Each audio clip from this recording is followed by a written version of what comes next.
Okay, so why would you want to replace the coolant tank in your Skoda, Seat, VW vehicle? Well, all three manufacturers obviously share an awful lot of technology, and for some reason they decided for a number of years to include in the coolant tank, or expansion vessel as it's often known, a bag of Silicat gel. Now, Silicat is often used in those little sachets that you get in packaging to absorb moisture, to prevent products from becoming contaminated by moisture or mold or such like.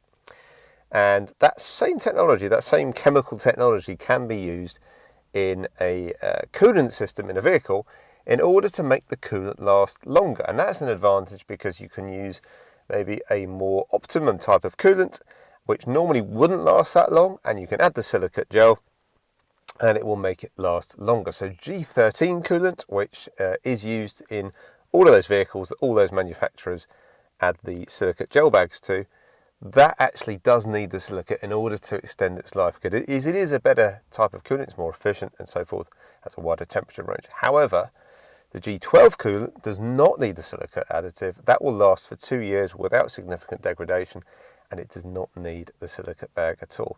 And in fact, they've had so much feedback and so many customer complaints about these bags of Silicat gel that they've been putting in the coolant tanks that they have now stopped putting them in. And I believe, although I stand to be corrected, that they have now gone back to G12 coolant as a result. What a lot of owners have found is, unfortunately, after a number of years, the bag, the kind of plastic bag which holds the Silicat, can degrade over time. And if it splits, you get Silicat gel all through the cooling system of your vehicle, which takes several flushes of the coolant system to get rid of it. And garages quote upwards of £1,000, $1,000, €1,000 to have that problem repaired. So it's a great idea to do some preventative maintenance. It's very easy to check if you've got the Silicat gel in your header tank. It's actually written on the side of the tank. It's very easy to change. It's just a couple of clips and it's straightforward to change. And you can buy a new expansion tank from Skoda, VW, Seat, or whoever manufactured your vehicle, which does not have the Silicat gel bag attached. All you've got to do is contact the parts department, ask them for a coolant tank without Silicat gel, and they very often have them in stock because it's something they very frequently retrofit themselves. If your vehicle has been affected by a split in the bag, I will be adding another video to the channel shortly which will show you how to flush the cooling system. It is not a straightforward, easy job. It's not like the old-fashioned vehicles used to be, where it's quite easy to drain the coolant out, put some new in, and that's it. It is not as straightforward as that. You've got to connect up your laptop in order to go through a quite intensive bleeding process, or use a vacuum-powered bleeding tool, or that is not strictly necessary. However, for this video, we're just going to go through how to remove and replace the expansion tank and get rid of that Silicat bag. Now, what some people do, they get a pair of long nose pliers, they go into the expansion tank and remove the Silicat bag. With a lot of the expansion tanks, that's not possible because they're double walled and the Silicat bag is often sandwiched between the two walls of the expansion tank.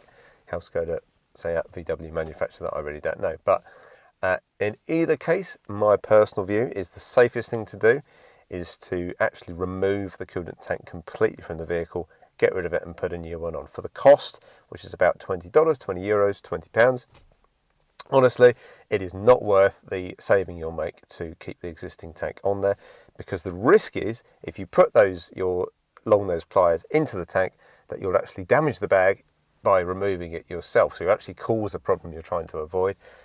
Which is a much more expensive problem to fix and much more of a headache. So my advice, follow this video. It'll save you loads of time and hassle in the future and allow you to drive worry-free without worrying about whether or not that bag is going to split. So let's get into it. Okay, so I'm just going to start by removing the coolant that is in there as much as I can using this turkey baster.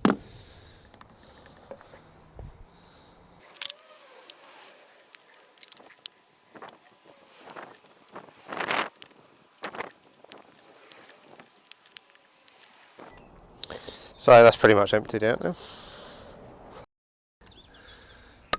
Just lift it up, there you go, you can hear the click, and then it should come away. Quite simply. Okay, so there's two of these clips holding the coolant tank in, and the way they work is there's just a little clip here going underneath in this direction. So all you need to do is get a screwdriver in here and just push it in like so. That moves the clip inwards, and then the whole thing should come upwards, no problem. Like so. And now we'll do the other one. Yeah, it comes up very easily. There it is. So now that it's free, we just need to remove this pipe first, and then we'll remove the other pipe second. And it's just you can use a clip removal tool, but a standard pair of pump pliers should do the trick.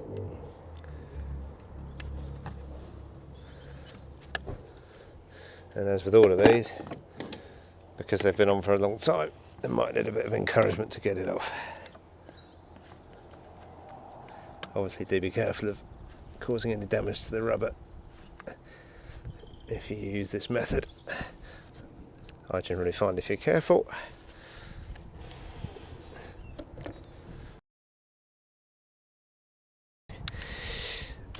you can get it off without damaging it, no problem. So that's the overflow return. Let's move it out of the way.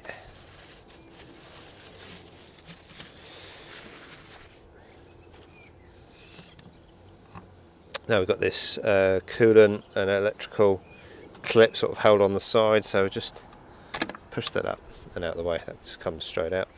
And the last thing we need to remove is this clip underneath. And again, you can use a clip removal tool, but a pair of pump pliers is fine.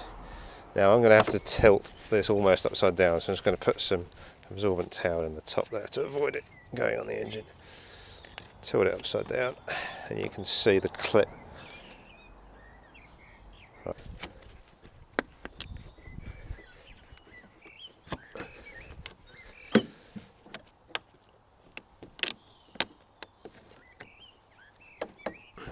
There it goes. And same again, a bit of encouragement from a screwdriver will help it come off, but that looks pretty good actually, fairly loose already to me.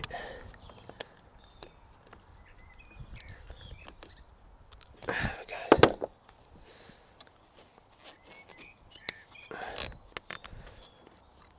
A little bit of coolant loss there, but honestly not too bad. I'm just going to plug that hole as well now with a bit of absorbent towel, just to stop it leaking anymore. So as you can see, it says mit Silicat, meaning German for with silicate. And as you can see, this is a double-walled one, so there's no way we could have got to it with a pair of pliers anyway. So this will be going in the bin, and we'll get the fresh one in. And as the manual often says, refitting is a reversal of removal. You see there's a little cutout on the rubber hose there, that's to engage with that kind of bit of plastic just there. So we'll put that on. Those are nice and easy actually. And the pliers to put the clip back on.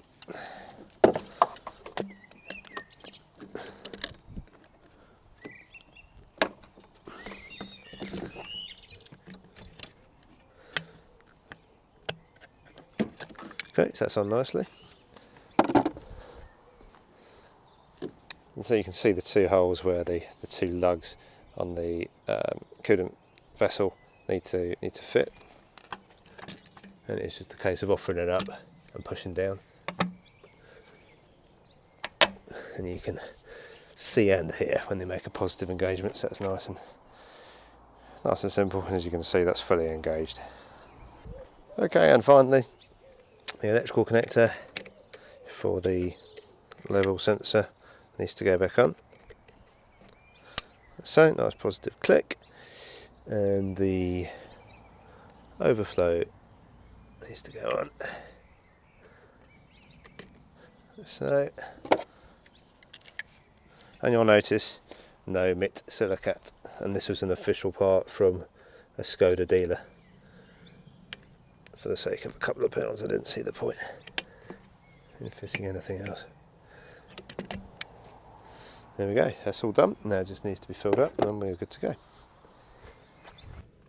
Note there is no need to bleed the cooling system as no air has been introduced. All we've done is remove the top-up tank.